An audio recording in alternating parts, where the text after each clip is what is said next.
नमस्कार। PP news line के prime time में आप सबका स्वागत। मैं हूं रजनी अनुभव। आइए सबसे पहले नजर डालते हैं आज दिन भर की प्रमुख सुर्खियों पर। सुधमादेव और मानतलाई के लोगों ने दानपत्र की असील दरमार ट्रस्टियों पर धन का सदुपयोग न करने का लगाया आरोप। जम्मू कश्मीर और लद्दाख में चौतरफा विकास के लिए नाबार्ड ने आर्थिक अर्थव्यवस्था में तेजी लाने के लिए बढ़ाई सहायता।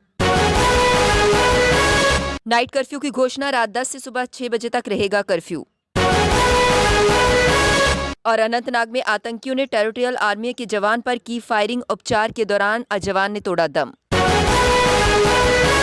अब समाचार विस्तार से। पहले एक नजर आज के मुद्दे पर।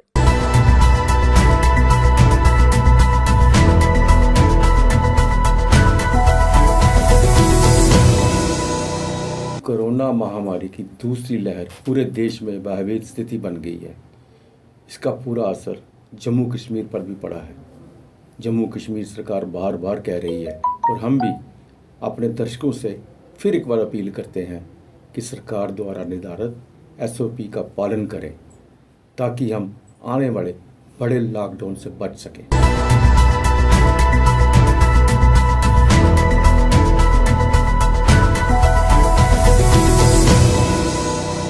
राजौरी दिवस के उपलक्ष्य पर सेना की SF स्पेस डिवीजन ने पूर्व सैनिक मेला एवं रैली का आयोजन किया।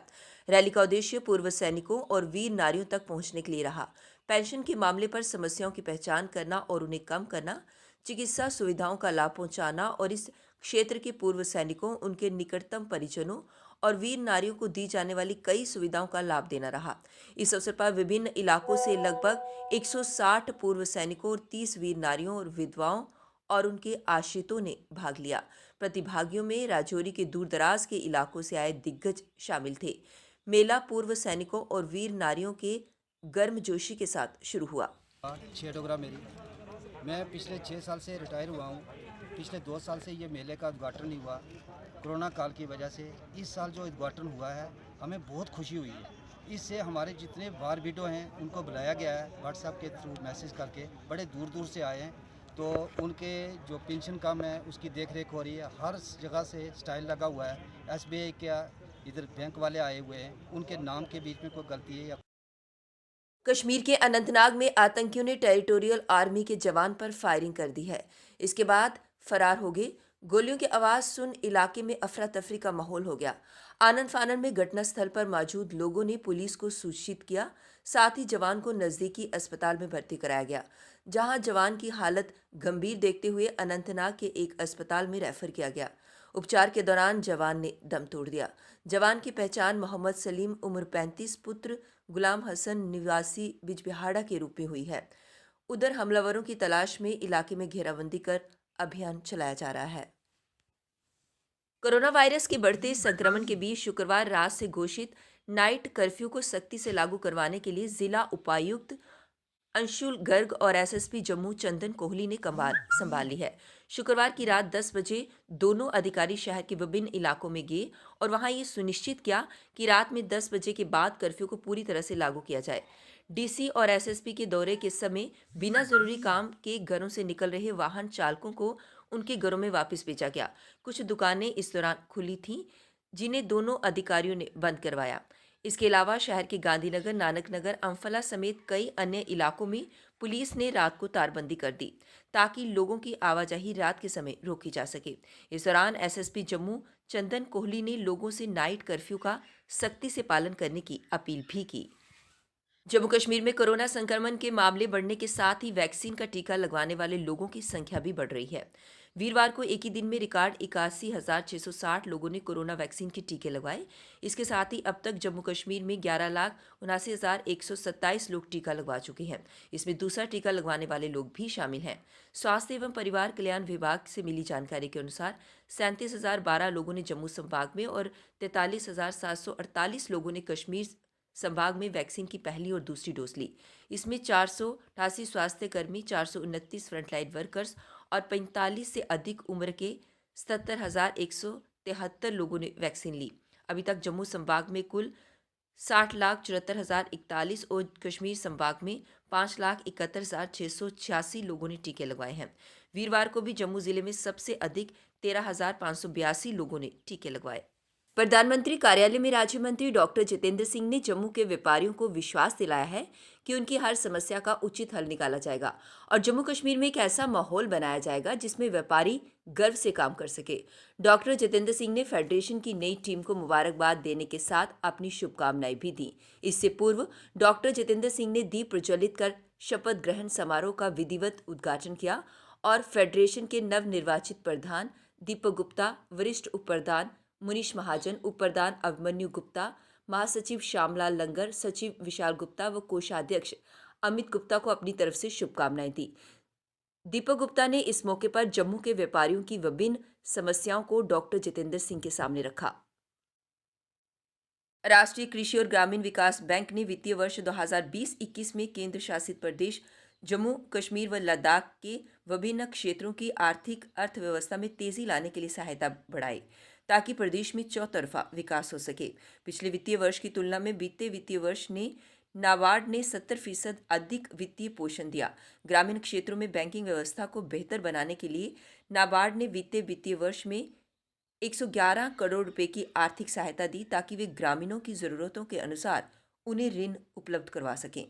जम्मू कश्मीर धर्मार्थ ट्रस्ट के श्री माता वैष्णो देवी श्राइन बोर्ड में विलय की मांग को लेकर प्रदर्शन कर रहे धर्मार्थ ट्रस्ट कर्मचारियों का आंदोलन नया रंग लेने लगा है। वीरवार को पुरमंडल के बाद शुक्रवार को शुद्ध महादेव और मानतलाई के लोगों ने भी मंदिरों के चढ़ावे के दान पात्र को धर्मार्थ ट्रस्ट प्रबंधन को नहीं खोलने दिया। स्थानीय सरपंचों ने पंचों और स्थानीय लोगों की उपस्थिति में दान पत्र सील कर दिया। लोगों का कहना है कि मंदिरों का चढ़ावा मंदिरों के विकास पर ही खर्च होना चाहिए। लोगों ने आरोप लगाया कि मंदिर में चढ़ावा काफी होता है लेकिन धर्मार्थ ट्रस्ट इस पैसे को मंदिरों पर खर्च नहीं करता। अगर आज तक तरीके से पैसा खर्च हुआ होता तो ये स्थान दुनिया का प्रसिद्ध धार्मिक पर्यटन स्थलों में शुमार होता। जिला रामबन के गुल सब डिवीजन के अधीन आने वाले क्षेत्र ब्रला में आज सुबह हुए एक दर्दनाक सड़क हादसे में 2 लोगों की जान चली गई जबकि 3 अन्य गंभीर रूप से घायल हो गए। बस में सभी लोग रामबन में चल रही रेल परियोजना पर काम करते थे। डिप्टी कमिश्नर रामबन मुसर्रत जिया ने इस हादसे की पुष्टि करते हुए कहा कि ये सभी मजदूर पटेल इंजीनियरिंग कंपनी के कर्मचारी थे। पटेल इंजीनियरिंग कंपनी की बस में बैठकर जब ये कर्मचारी चिकनी टनल की ओर जा रहे थे तभी ब्रला के पास ये बस अनियंत्रित होकर सीधे खाई में जा गिरी। खाई में गिरते ही 2 मजदूरों की मौके पर ही मौत हो गई जबकि 3 अन्य गंभीर रूप से घायल हो गए।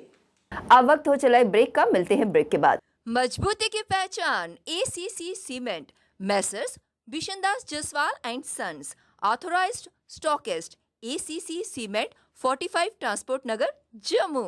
ब्रेक के बाद बढ़ते हैं अगली बड़ी खबर की तरफ। भारतीय योग संस्था द्वारा आज अपना 55वां स्थापना दिवस मनाया गया जिसके चलते आरएसपुरा गवर्नमेंट डिग्री कॉलेज में फ्री योगा शिविर लगाया गया जिसमें सदस्य कर्नल वीरेंद्र सिंह जम्वाल मुख्य तौर पर मौजूद थे। इसके अलावा आरएसपुरा के प्रेसिडेंट सुरेंद्र कुमार, विजय कुमार व अन्य गणमान्य लोग भी मौजूद थे। होते रहते हैं। भारतवर्ष के अलावा 10 फॉरेन कंट्रीज़ में भी हमारे शिविर चलते हैं। 4000 से ज़्यादा योग सेंटर हमारे पूरे भारतवर्ष और विदेशों में चल रहे हैं। इनको चलाने के लिए हम सब लोग मिलकर भारतीय योग संस्थान के जितने कार्यकर्ता हैं फ्री, निःशुल्क और वॉलंटियर होकर ये काम करते हैं। आज पूरे भारतवर्ष में ये प्रोग्राम चल रहा है और इसके ज़रिए हम लोगों तक अपने संस्थान का मैसेज पहुंचा रहे हैं। हमारा संस्थान का लक्ष्य है जियो और जीवन दो, यानी हम पहले खुद जीना सीख लें और फिर दूसरों को ये जीना सिखाएं। नवरात्रों के मद्देनजर बावे वाली मां काली के मंदिर में साफ सफाई का कार्य जोरों पर है। सुबह 6 बजे से लेकर रात 8 बजे तक भक्तजन मां के दर्शन कर सकते हैं और दोपहर 1 बजे से 2 बजे तक ब्रेक रहेगी। इसके अलावा लोगों को SOPs का पालन करने के निर्देश भी जारी किए गए हैं ताकि इस महामारी से निजात मिल सके।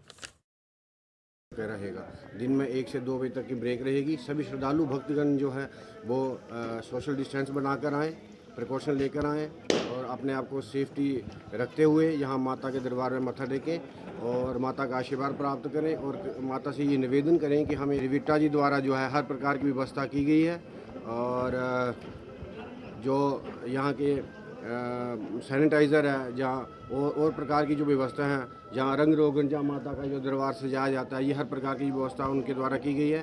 तो भक्तों से यही निवेदन है कि आइए, श्रद्धापूर्वक विश्वास से आइए और माता का आशीर्वाद प्राप्त करिए, सोशल डिस्टेंस बनाकर आइए, सेफ्टी से आइए। जय माता। आज प्रोफेसर बादल GM शान द्वारा लिखित किताब कश्मीर कशमकश का विमोचन प्रोफेसर भीम सिंह द्वारा किया गया। प्रोफेसर शान ने बताया कि 1947 से लेकर अब तक जो रियासत में कॉन्स्टिट्यूशनल कशमकश रही है, उसी को इस ऐतिहासिक किताब में दर्शाया गया है। इस मौके पर प्रोफेसर भीम सिंह के अलावा अन्य गणमान्य लोग भी उपस्थित थे। हिजरा का जो है ये जहमत उठाई है। उसके बाद मैं बाकी साथियों को, अपने मेहमानों को, प्रेस वालों को, मीडिया वालों से उनका भी शुक्रगुजार हूँ कि वो इस मौके पर आए और इस हमारी महफिल को सजाया, रौनक दिया। तो जहाँ तक किताब का ताल्लुक है, किताब का नाम आपने देख लिया, कश्मीर कशमकश है। और बहुत शॉर्ट बोलते हुए मैं आपसे गुजारिश इसका खुलासा बताऊं। ये किताब एक तारीखी किताब है, हिस्टोरिकल कॉन्स्टिट्यूशनल किताब है, जिसमें मैंने कोशिश की है 1947 से आज तक कश्मीर इस रियासत के अंदर एक कशमकश रही है। आप सब जानते हैं, आप मीडिया से ताल्लुक़ रखते हैं, 70 साल से एक कशमकश रही है, कॉन्स्टिट्यूशनल कशमकश, मेरा मरा आईनी कशमकश रही है, आईनी। PP न्यूज़ लाइन के प्राइम टाइम के आज के इस अंक में बस इतना ही। मुझे और मेरी पूरी टीम को दीजिए इजाजत और आप देखते रहिए PP न्यूज़ लाइन। नमस्कार। जम्मू में आई टेस्टिंग की साइंटिफिक और मॉडर्न टेक्नोलॉजी के लिए हमेशा याद रखें जेम ऑप्टिशियंस, जहां पर रखा जाता है आपकी हर जरूरत का ख्याल। Gem opticians with the facility of eye exercise, A scan, biometry, pachymetry और ऑटोमेटेड फील्ड एनालाइजर। और हाँ, हमारे यहाँ बढ़िया क्वालिटी के ब्रांडेड स्पेक्टिकल्स, सन ग्लासेस और कॉन्टेक्ट लेंसेज मिलते हैं। आपका भरोसेमंद एक ही नाम, Gem opticians, Gandhinagar. Gem opticians, Nai Basti. Gem opticians, Amphalla. Gem opticians, Trikuta नगर।